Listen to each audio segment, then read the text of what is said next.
السلام علیکم ګرانو لیدونکو د هر ډول معلوماتو یوټیوب چینل ته ښه راغلاست. یو وار بیا ستاسو په چوپړ کې حاضر شوی یم د خوبونو د تعبیر په برخه کې. نو ستاسو څخه احترامانه هیله کوم چې چینل سبسکرایب کړئ ترڅو داسې نورو معلوماتو څخه برخمن سي.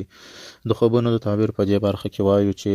اسمان په خوب کې لیدل. حضرت دانیال علیه السلام فرمایلی دي چې که څوک په خوب کې خپل ځان په لومړي اسمان کې وویني نو تعبیر یې دا دی چې د مرګ رنجیدې شوی دی، او که په دویم اسمان کې خپل ځان وویني نو تعبیر یې دا دی چې علم او عقل به ترلاسه کړي، او که په دریم اسمان کې خپل ځان وویني نو تعبیر یې دا دی چې په دنیا کې به عزت او بخت ومومي، او که په څلورم اسمان کې خپل ځان وویني نو تعبیر یې دا دی چې د باچا دوست بسي، او که په پنځم اسمان کې خپل ځان وویني نو تعبیر یې دا دی چې ویره به ومومي، او که په شپږم اسمان کې خپل ځان وویني نو تعبیر یې دا دی چې بخت او نیکي به ترلاسه کړي. حضرت امام ابن سیرین رحمت الله علیه فرمایلی دي چې که څوک خپل ځان په خوب کې په اسمان کې وویني نو تعبیر یې دا دی چې سفر به کوي،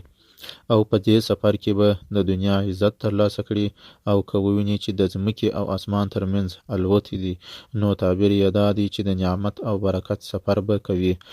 حضرت اسماعیل اشعث فرمایلی دي چې که څوک وویني چې د اسمان څخه د ډبرو باران اوري نو تعبیر یې دا دی چې په کلي کې به سخت عذاب راسي. والسلام.